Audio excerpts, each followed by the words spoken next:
es la diferencia entre el cáncer cervicuterino y el cáncer uterino propiamente, específicamente, sobre todo refiriéndome al endometrial? Bueno, si no es así, te invito a ver este video porque te va a dar mucha luz para comprender más sobre esta patología de gran trascendencia para la mujer y que desgraciadamente se está dando muchísima desinformación en las redes sociales. Pero para poder pasar a este tema es muy importante recordar que el útero es un órgano complejo que tiene muchas capas de tejido con funciones muy específicas. De hecho, el útero tiene únicamente una función: producir bebés. Y vaya, tener ahí todo lo necesario para que crezca un nuevo individuo. Obviamente estamos hablando ahora de un útero de mujer, pero el útero en cualquier especie animal, su única función es la de ser el nidito para que crezcan las criaturas. Bueno, para eso está compuesto de distintas capas, pero hay que recordar que justo donde inicia el útero y está en contacto con el exterior, que es a través de la vagina, se encuentra el cérvix. El cérvix además tiene dos tipos principales de tejido y justamente por ello son distintas las células que se encuentran recubriéndolo. Entonces, lo que está pegado hacia la vagina es un tipo de epitelio plano, estratificado, no queratinizado, a diferencia del que se encuentra en la vulva, que es queratinizado. Hacia adentro, en lo que es propiamente el os del útero, hay una unión entre la capa escamosa del epitelio plano estratificado y un epitelio cilíndrico que más bien produce moco. Y si todavía seguimos subiendo hacia el interior del útero, vamos a encontrarnos el endometrio, que a su vez tiene varias capas, pero ahí es donde se encuentra justo la capa funcional más importante que se empieza a desarrollar incluso desde antes de que tú nazcas para que pueda ser posible un embarazo. Y esa capa es la que se recambia cada vez que tú tienes un ciclo menstrual si no sucede un embarazo, y eso es justamente lo que pues genera la menstruación, esos coágulos y todo ese tejido con ese olor característico, pues justamente es tejido muerto, pero estaba lleno ahí de glándulas, de vasos sanguíneos y de incluso células que tienen la capacidad para modular la respuesta inmunológica. Además, más hacia adentro del útero o en la parte, digamos, del espesor mayor del útero, hay una gran cantidad de tejido muscular que justamente va a hacer que el útero actúe como una especie de bomba en el momento del parto, ¿sí? Las contracciones uterinas, y que tiene una capacidad de expandirse impresionantemente cuando sucede un embarazo. Y todavía más hacia afuera, si hacemos a un lado también la capa basal, porque existe una capa de tejido conectivo basal donde además encontramos células del sistema inmune, está finalmente la serosa que lo recubre, una adventicia, que a su vez está recubierta por un pliegue de otra serosa, que es el peritoneo. Entonces, si te das cuenta, es muy, muy complejo el útero y por sí solo puede originar una gran cantidad de tumores, ya sea benignos, como los famosos miomas, que son los más conocidos, quistes o bien precisamente cánceres. Y por si no fuera suficiente, pues muchos tejidos que están alrededor del útero pueden por sí mismos generar cánceres. Por ejemplo, justo los ovarios que están a los lados. Así pues, el cáncer de endometrio es algo muy diferente al cáncer cervicuterino. Como ya viste, son tejidos totalmente diferentes. Y por si no fuera suficiente, además, el cáncer de endometrio tiene muchos tipos, así como el cáncer cervicuterino tiene tipos diferentes y el cáncer de ovario tiene tipos diferentes. Ahora vamos a profundizar expresamente en este, que es el cáncer más frecuente del tracto genitourinario y el cuarto más común en las mujeres, y vamos a ver su frecuencia en comparación con otros cánceres y por supuesto los factores de riesgo que debes de tomar en cuenta. Si bien en el mundo en general el cáncer de endometrio es el más frecuente o más el más prevalente, es decir, que se mantiene más tiempo sin producir alteraciones en la mujer y que suele tener un comportamiento más estable, menos agresivo, en realidad en los países, sobre todo donde hay una gran libertad sexual, es mucho más común el cáncer cervicuterino, siendo el 44% de todos los cánceres, seguido del endometrial, que ocupa el 29%, y el 23% el de ovario. Si te das cuenta, aquí hay una serie digamos, de subgrupos, lo cual nos habla de que existen distintos tipos de cánceres.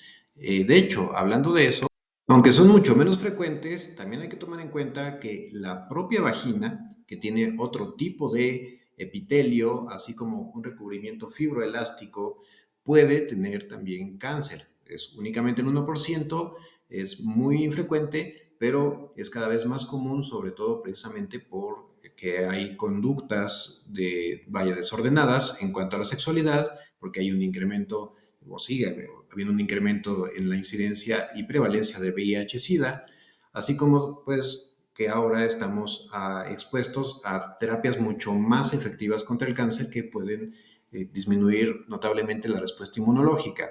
Y el cáncer de vulva, que es el 3%, en conjunto con el de vagina, suelen sobre todo aparecer más en mujeres añosas, especialmente el último, o sea que en realidad estuvieron expuestas a X o Y factores a lo largo de muchos años.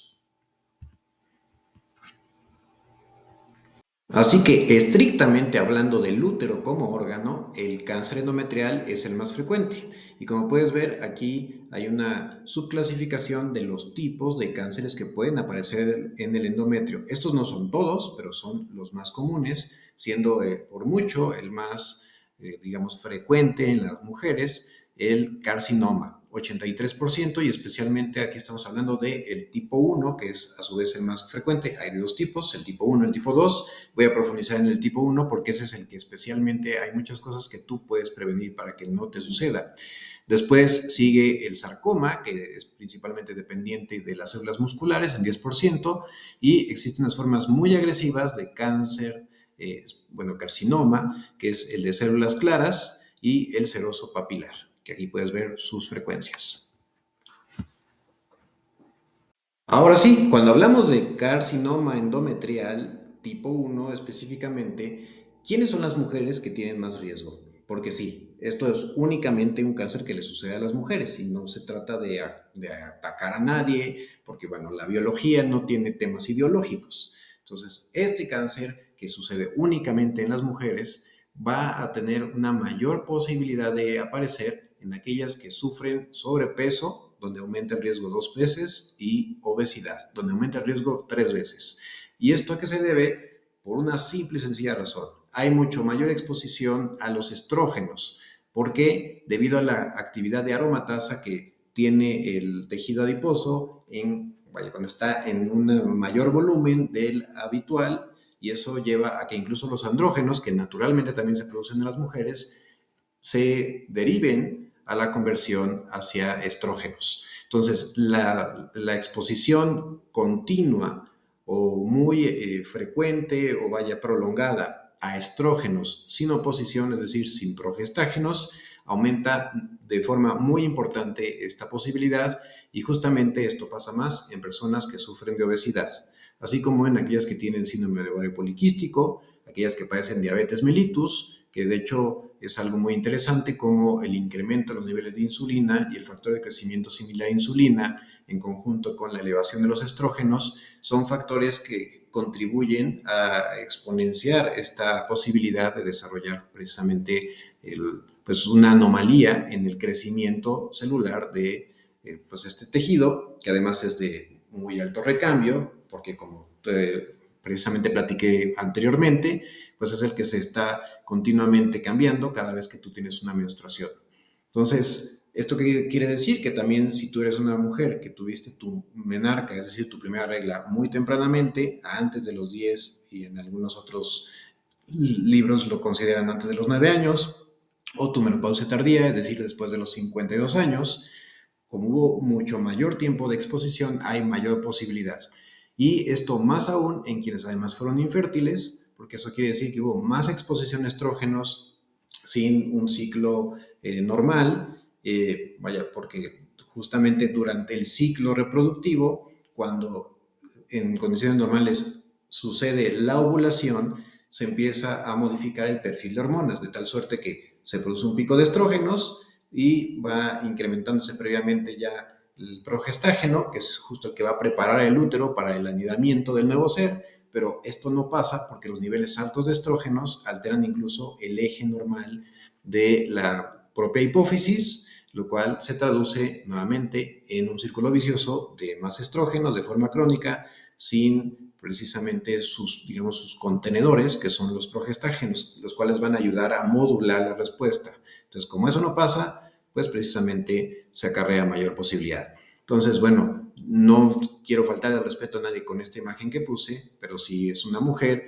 que pues tiene un grave descuido en su alimentación, en su estado físico, y es justamente el prototipo de aquellas que van a tener mayor riesgo de presentar un cáncer endometrial. Existen diversos factores muy interesantes que pueden disminuir la probabilidad de que tú padezcas un cáncer de endometrio. Uno de ellos es el uso de anticonceptivos hormonales. Resulta paradójico porque en otros tipos de cáncer ginecológico, como el de mama, incrementan el riesgo, pero en el cáncer de endometrio es todo lo contrario. De hecho, mujeres que usan 5 años o más este tipo de anticonceptivos, obviamente con oposición, es decir, los combinados, tienen un 33% de reducción de riesgo por cada 5 años que los hayan utilizado. Obviamente, esto sobre todo en aquellas que tienen una indicación clara, como es precisamente el síndrome de ovario poliquístico.